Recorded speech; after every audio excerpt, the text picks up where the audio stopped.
You start counting different things after a near-death experience. Not years. Not birthdays. Not milestones.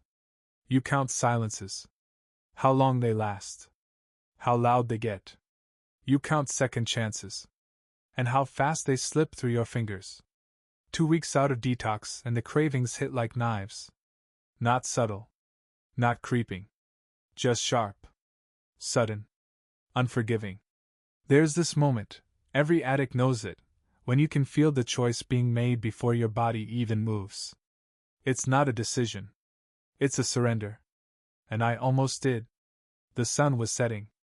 I had $40 in my pocket from sweeping the floors at the shelter. $40 and a ghost on my shoulder, whispering, "What's the point of surviving if you're still you?" But that's when I saw her. Ray. Standing across the street outside her bookstore, fumbling with her keys. She hadn't seen me yet. Just her in a long coat, hair pulled back, tired in that way only grief and years can make you. And suddenly, I remembered her face at my funeral. The pain behind that veil. The way she held a tissue like it was holding her. I couldn't do it. Not again. That night, I sat on my bed in the halfway house and did something I hadn't done in over a decade. I prayed. Not to God. Not to some glowing angel in the sky. I prayed to whatever gave me that vision. Whatever let me see the end before it came. I whispered, "If there's a reason I'm still here, tell me what it is. Before I blow it." The next morning, I got a letter. Not a text. Not an email. A letter, folded, handwritten, stuffed into my mailbox with no return address. Inside, 5 words. "You left something behind, Ethan." No signature. No clue. Just 5 words. It made my skin crawl. Because they echoed something I'd heard once. The day my mom died, I was 17. My dad was long gone by then, and it was just me and her in the house. The cancer came fast. Chewed through her like fire through dry leaves. In one of her last lucid moments, she reached out, grabbed my wrist, and said, "Promise me you'll take care of what he left behind." I never understood what she meant. I assumed she meant me. Or maybe the old photo album she kept in the top drawer. But now, all these years later, getting that letter, that phrase, it felt like the past reaching up through the dirt. Clawing at me. I didn't tell anyone about the letter. Not Eli. Not Ray. Especially not my father. He was still hanging around. Calling now and then. We even got coffee once, sat in stiff silence, 2 men who looked alike and spoke in different dialects of guilt. I asked him straight out, "Did Mom ever say anything about something you left behind?" He looked confused at first. Then something shifted in his face. Not recognition. Not quite. Regret. "She said I'd buried something I couldn't dig back up. Said you'd have to." "What was it?" He shook his head. "I honestly don't know. Could have been my dignity. Could have been the truth." So I went looking. Through old boxes. Letters. Drawers stuffed with forgotten lives. I found a photograph.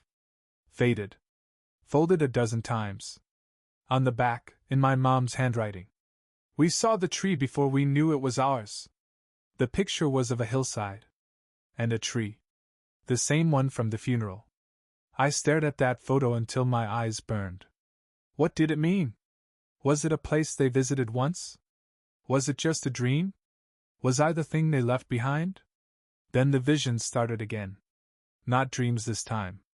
Not quite. I'd be standing in a grocery store, hand outstretched toward a can of soup, and suddenly. Flash. Rain. Wind. Ray weeping.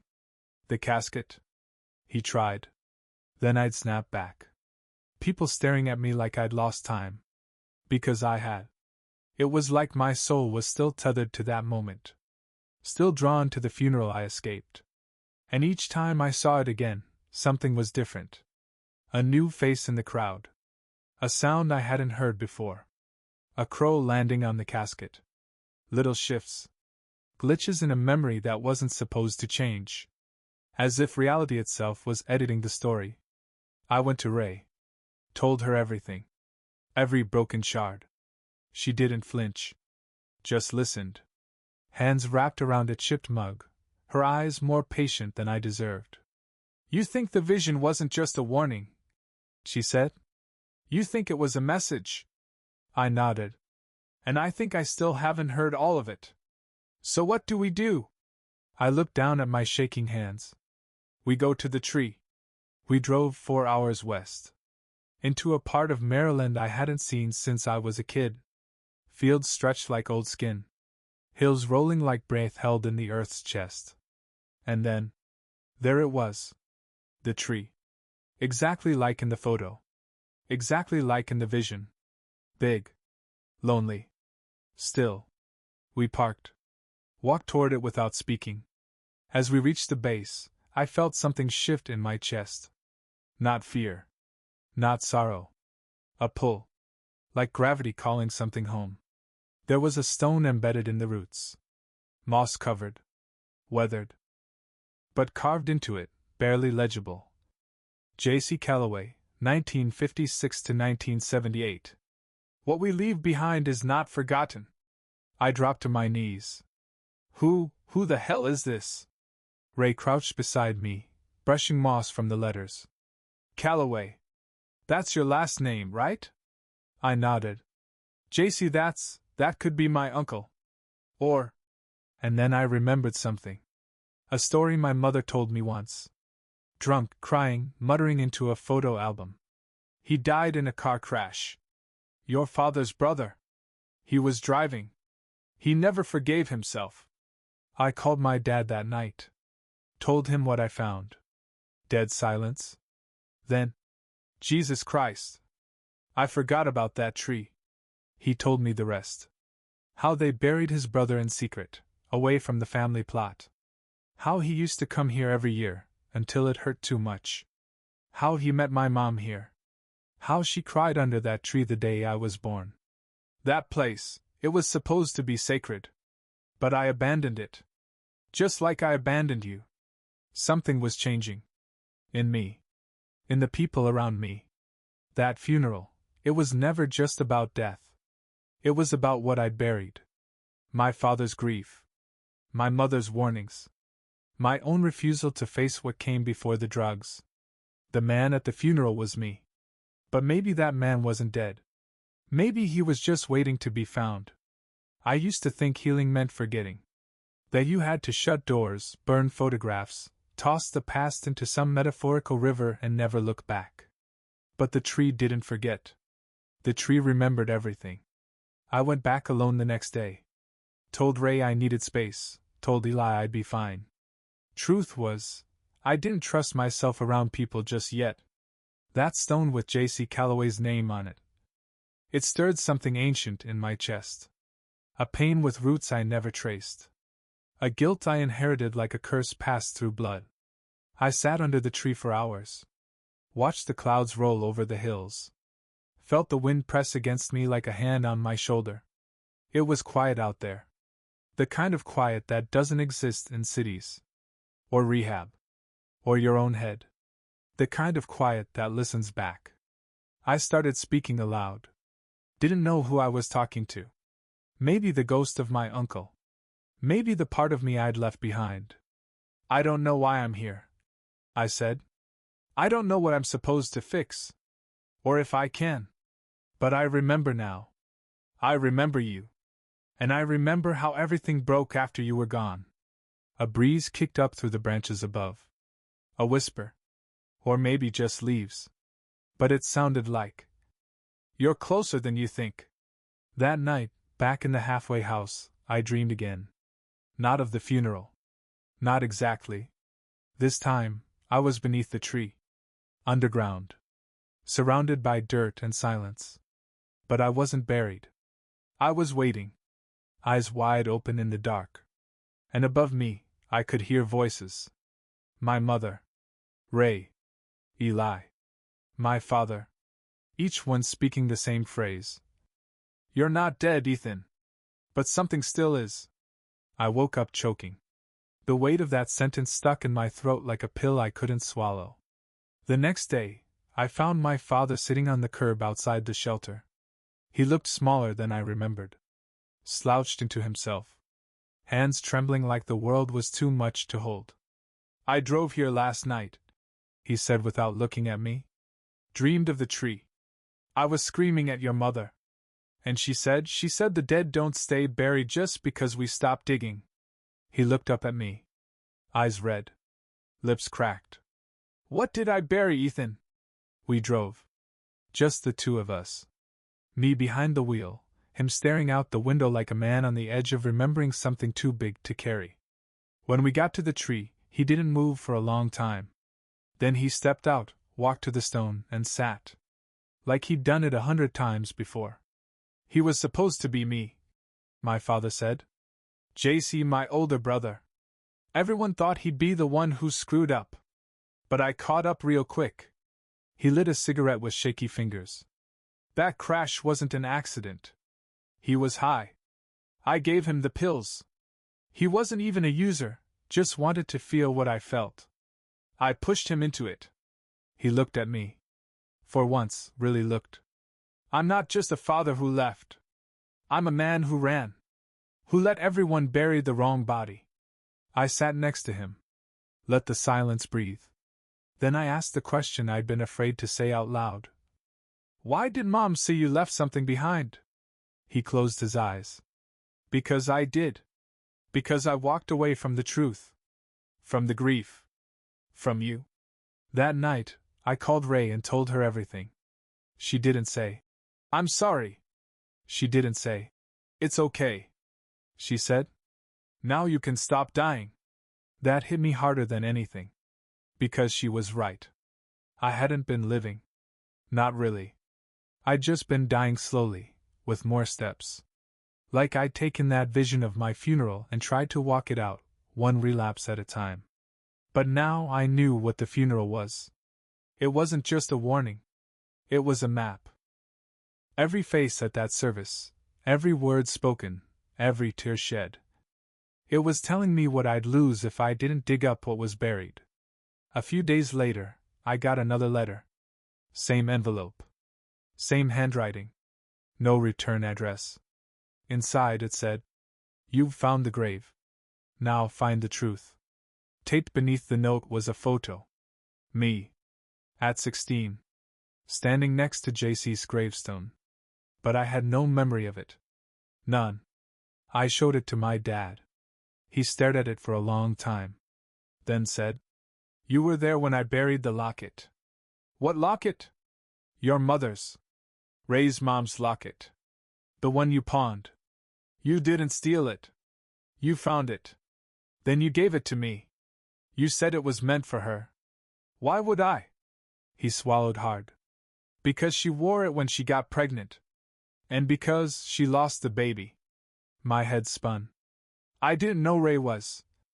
She never told you. She wanted to. But the day she tried, that's when you OD'd the first time. After your friend Derek died. I sank to the ground. Everything inside me went quiet. I remembered the locket now. Not when I pawned it. But when I buried it. In a moment so full of pain I couldn't let myself feel it. I remembered holding it in my hand, standing over JC's grave, whispering, Please keep this safe. I can't carry it anymore. That's what the funeral showed me. That's what everyone who dreamed it was carrying too. Not just visions of my death. But fragments of what I'd broken, of what I'd hidden, denied, destroyed. The funeral wasn't about losing me. It was about what I'd made them lose. But I was still here. Breathing. Living. And now, remembering. That night, I dug under the tree. Hands blistered. Nails cracked. And I found it. Wrapped in cloth. Still whole. The locket. Ray's. Ours. I held the locket in my hand like it might fall apart. It didn't. It was warm from the dirt. Smudged with years. Still latched, still delicate. Inside were 2 photos, one of Ray, probably from her early 20s, and one I'd never seen before. A sonogram. Dated April 2, 2015. I stared at it for what felt like a lifetime. Then I cried. Not loud. Not dramatic. The kind of cry that lives in your bones. The next morning I called Ray. Told her I needed to see her. No lies. No soft landings. She agreed, with a voice that already knew. We met at her apartment. She opened the door, and for a second, we just stood there. Not like strangers. Not like lovers. Like two people holding the same wound in different hands. I gave her the locket without a word. She opened it, looked down, and smiled. But her eyes flooded anyway. I didn't think I'd ever see this again, she whispered. I thought you'd pawned it. I did, I said. But not like you think. We sat on the floor, backs against her bookshelf, knees almost touching. And for the first time since I woke up in that hospital bed, I told her everything. The funeral. The visions. The dreams. The whispers. The tree. The grave. The letters. My father. Her child. All of it. I expected her to pull away. But instead, she leaned closer. I dreamed about her, she said softly. The baby? She nodded. A little girl. Never saw her face. Just her voice. She was humming. And I was watching her from under that tree. She looked up at me. She said your name? I didn't know what to say to that.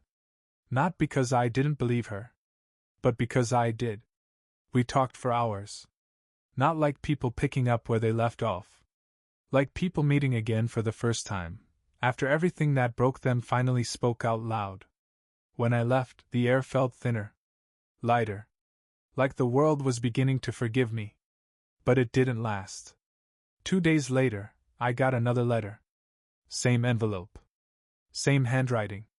No return address. Inside. You're getting close.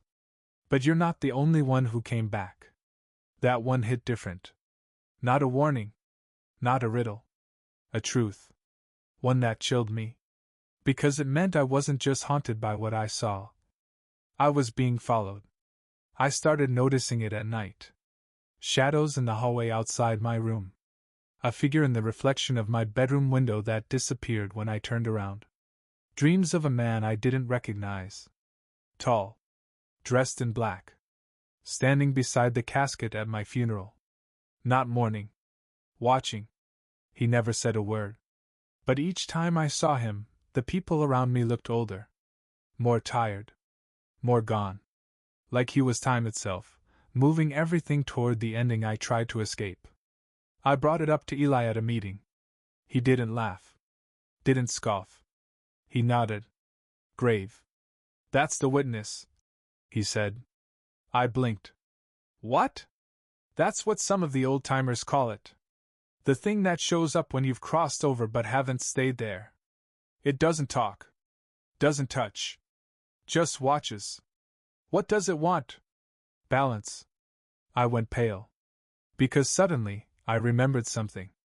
In the vision of the funeral, there was one person I never turned to face. One person who never cried. Who never spoke. Standing just behind the mourners. Hands folded. Eyes fixed on me. The witness. It hadn't just been watching the funeral. It had been watching me. I couldn't sleep that night. Every creak of the floorboards, every flicker of shadow, it all felt like someone just out of sight. Waiting. Judging. By dawn, I was shaking. Not from withdrawal. From truth. I called my father. Told him about the figure. The letters. The sense that I hadn't come back alone. He didn't hesitate. Then we have to go back to the tree. We drove without speaking. When we got there, the air was still. Dead still. Even the birds were silent. My father walked straight to the gravestone. Ran his hand along the top. Then sat down. You're not crazy, Ethan, he said. That funeral was real. Just not in this world. Not fully. Then where was it? He looked up. Between. He told me about his own near-death. A car crash in '94. 2 minutes flatline. Came back screaming. He saw his brother. Saw his mother. And he saw a man in black. Never told anyone. Thought it was hell calling. But now, he wasn't so sure. Maybe it's not punishment, he said. Maybe it's a choice. I stared at the tree. At the stone. At the place where the locket had been buried. And I asked the question that had been circling me like a vulture since the first vision. Am I supposed to go back? Because it didn't feel over. Not even close. It felt like a fuse still burning towards something final. And the people around me were starting to crack under the weight of it. That night, Eli called me. His voice was trembling. I saw the funeral again. But this time, I was in the casket. What? And you were watching? With him. That man. That thing. He started sobbing. I think I'm next, Ethan. I didn't sleep. Not because I couldn't. But because I was waiting. Waiting to see him. The witness. And just before dawn, I did. In the mirror. Standing behind me. No reflection. Just presence. Silent. Still. And then, in a voice that didn't belong to air, he said, "It wasn't your funeral." And vanished. It wasn't your funeral. The witness didn't speak in sound. Not really. The words didn't pass through ears. They arrived, inside your bones, like memory, like instinct. Like you'd always known, and he just reminded you. When he vanished, I didn't scream. I didn't move. I just stood there, in front of the mirror, watching my reflection breathe. Because now I had a question. One I didn't dare ask out loud. If it wasn't my funeral, whose was it? I called Eli the next morning. He sounded worse. Hollow. Fading. I haven't left the house. I feel like I'm being watched every second. Every time I close my eyes, I'm in that coffin. I can't breathe. I asked about the witness. He hesitated. He stood over me in the dream. Put his hand on my chest. Like he was weighing something. What do you think he's doing? Measuring. What I've carried. What I've buried. I swallowed hard. Then maybe that funeral isn't just about death. Maybe it's about the weight of what we never say. After I hung up, I sat in silence, trying to fit the pieces together. The vision. The other seeing it. The letters. The locket. The grave. The truth my father had buried. The presence that followed me home. It was all connected. But the lines were bent, crossing over things I didn't want to look at. That night, I went back to the tree.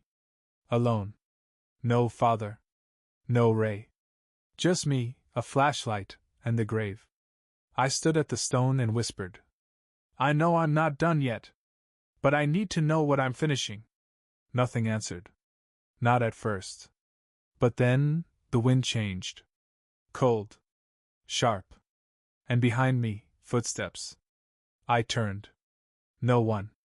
Except something glinting in the dirt. I knelt down, brushed away soil with my fingertips, and found a ring. Gold.